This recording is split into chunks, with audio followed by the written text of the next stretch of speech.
How's it going, guys? I hope everybody's having a good weekend. I'm back here again for a new video, and in this video I am going to be giving my thoughts on a movie that I really enjoy. It's a movie that I've talked about before on my videos, but I never really talked about why I just really love this movie. And the movie that we're talking about in this video is Dazed and Confused. And I wanted to talk about it because I recently revisited it. I always watch this movie every year during the summertime, and I was just watching it and thinking, wow, this is a really great movie, and I wanted to share my thoughts on it. Now, the first time that I saw Dazed and Confused was in middle school, I think. I was pretty young, and I remember just thinking that I thought it was one of the best depictions of teenage life and teenage angst in a movie, I think. I think it's definitely up there with a lot of other really great, coming-of-age teenage films. And I think that the movie just really captured the feeling of, you're about to graduate high school. You don't really know what you want to do with your life. And it's just kind of just depicting this one night of, just all these teenagers just having a good time and just enjoying their last day of school and just kind of thinking about their futures, but also just kind of doing their own thing and not really knowing exactly what they want to do. The only thing that matters to them is having a good time with their friends, going out, drinking, driving around, and just enjoying life while they can, while they're still young, before they get older and they all have to get jobs and figure out what they want to do with their lives.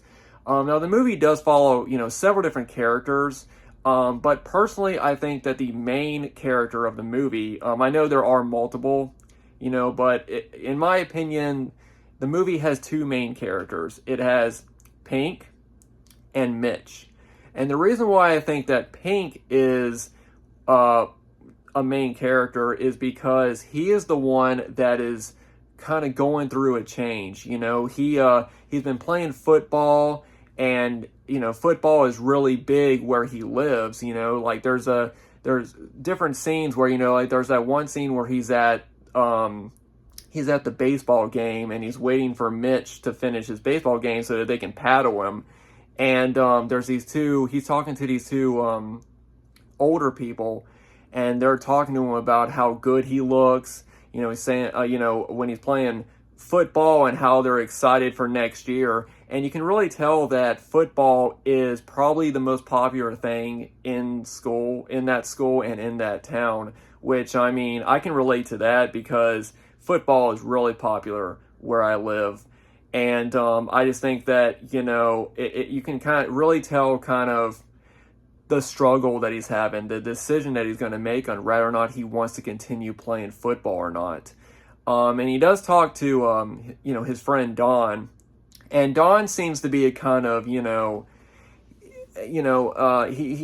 doesn't really, he wants Pink to kind of do what he feels like he wants to do. He wants to, whether he wants to play football or not, I think he'll accept. Of course he wants him to continue to play, but at the end of the day, he knows that it's up to him.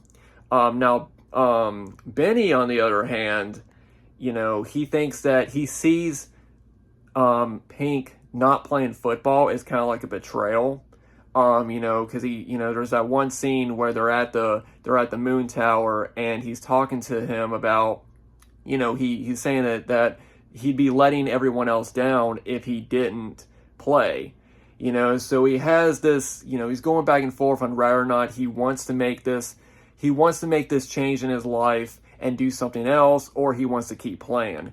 And at the end of the movie, he doesn't make a decision, which I think is realistic because, this movie isn't about people, them going through with their decisions. This movie is just about one night in their lives and them having fun and them just kind of, them having, problems and them just sort of going through things. But at the end of the night, it's just them having fun and enjoying life. And that's why I think this movie is realistic, because it doesn't have a an overall ending. You know, I mean, when people watch movies, I think a lot of people are used to happy endings. They're used to everything being tied up at the end of the movie. And Dazed and Confused is realistic because in real life, nothing comes to like an end until, of course, you know, you pass away.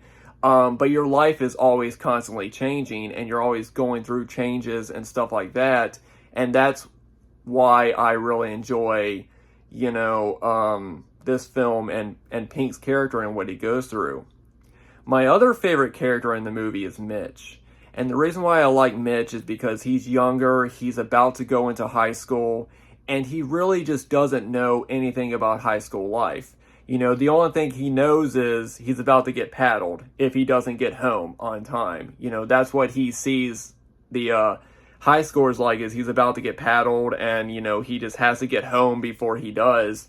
But then after he gets paddled, you know, Pink kind of comes in and kind of takes him underneath his wing. And you can kind of, and once he does this, he's accepted by the other high schoolers, you know, because it's kind of like, you know, when they're going through the paddling and stuff, that's just kind of a, you know, that's just hazing. You know, it's not like he's going to continue to get paddled, you know, throughout the rest of his, his last year before he goes to high school. You know, the other seniors see it as him just, you know, oh, once you're done getting paddled, then you're one of us, and then you can kind of go underneath our wing.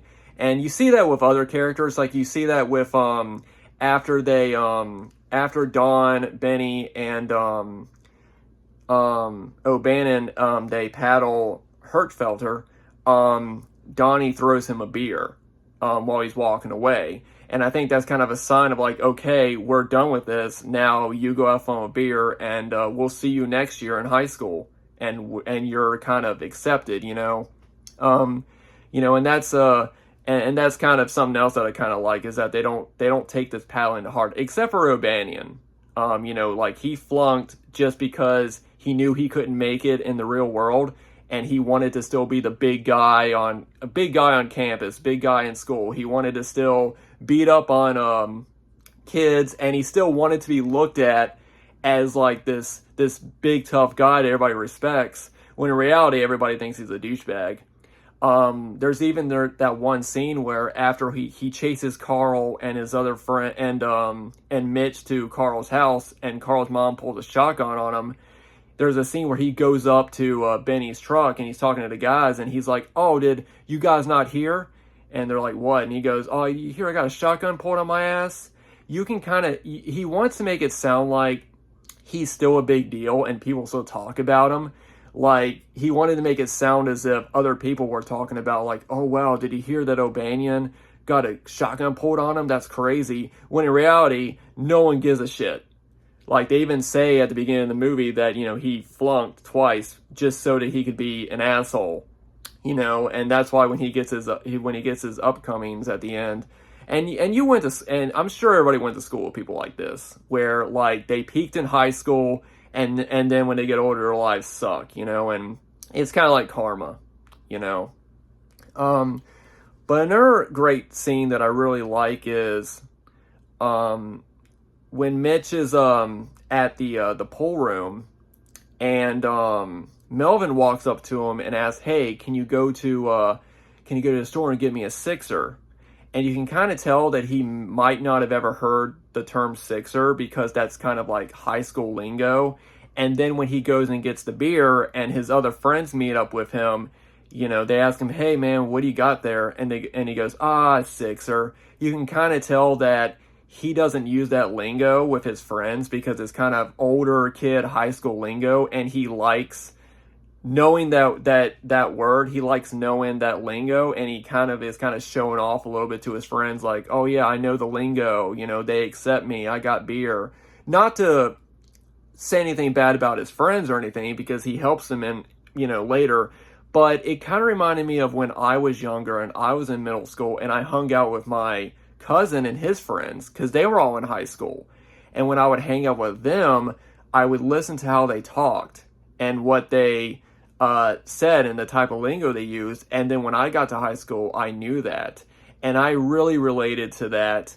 I really related to, Mitch kind of learning how they talk. There's also that other scene where they're standing outside of the pool room, and Watterson walks up and he's talking to Donnie, and Mitch is kind of standing there and listening to him talk, and you can just kind of tell that he's just listening to the conversation and how they talk, and then and then he can kind of pick up on that lingo when he gets older. And I kind of like that. I like that. It reminded me of me because that's what I used to do. I used to listen to my cousin and his friends talk and just kind of start using that lingo as I got older as well. So I really did like that scene. There is a deleted scene where the girls are standing outside the pool room, or maybe not the pool room. They might be standing I think they're standing outside of that convenience store that the guys end up pulling up to when they're getting beer before they go to the Moon Tower. And Sabrina is the one that's listening. So Sabrina is like Mitch, like she's standing there listening to the girls talk and kind of learning about them. And I kind of wish that scene was still in the movie. I also kind of wish that Sabrina's scene with Tony, when she's talking about high school and all that, was also in. There's several scenes that I wish they were still in the movie. I mean, I love this movie so much I could watch a 3-hour cut of it, to be honest. But yeah, I really related to Mitch and kind of what he was going through as going from middle school to high school and listening to how older teenagers talked and then started using their lingo and stuff. So I really like that. But yeah, guys, like I said, I've always loved Dazed and Confused. I also love, of course, the cars and, of course, the music. Some of the best music, classic 70s music in this movie. This movie has one of the best soundtracks. And I always looked at Dazed and Confused as like the American Graffiti of the 60s. Because both films are very similar. They both rely a lot on driving around and not really doing anything. They all follow different characters, and each character, there are, I guess, main characters. Like, I guess you could say, Richard Dreyfuss's character is the main character, and Ron Howard's character, they're the main characters, but they're not the only characters you follow. And it only captures one night in their lives.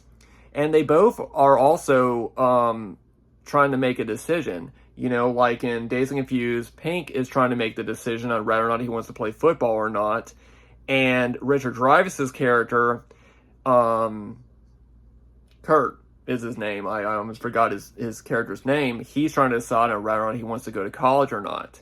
And Ron Howard's character is like, I'm trying to get out of this town. I don't want to live here anymore. I want to do something with my life. So I really think that both films are very similar. They both capture one night in these young people's lives before, the real world starts. And so I always kind of looked at Dazed and Confused as the American Graffiti of the 70s. And of course, the soundtracks for both those movies are timeless. They both have the best music for their time periods. For Dazed and Confused, it has the best rock and roll music, of the 70s, which, personally, I think the 70s probably had the best rock and roll music ever made, because rock and roll was still like a new type of music. And so any music that came out, that was, is all classic. And kind of the same thing with Dazed and Confused was American Graffiti is, they were coming from the 50s and now they're in the 60s and things were about to change. But yeah, guys, I just wanted to come on here and just talk a bit about why I love Dazed and Confused, because I recently watched it. I watch it every year around summertime. I also watch American Graffiti and a few other movies, and I just wanted to come on here and just talk a bit about it and, ask, what do you guys think? What are your thoughts on American Graffiti? leave them down below in the comments. You know, I'd really appreciate it if you guys commented on it.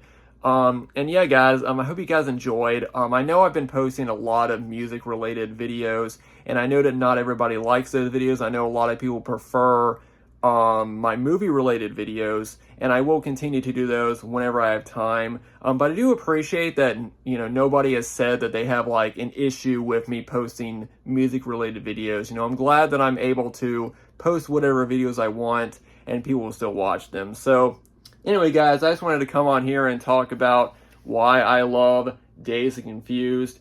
And, yeah, let me know what you guys think, and let me know what you guys think about the movie, because like I said, I think it's one of the best coming-of-age, you know, 70s movies of all time. So, anyway, guys, thanks for watching. Thanks, everybody, for subscribing. I always appreciate the support. If you like this video, be sure to give it a thumbs up, and I'll see you guys in the next one.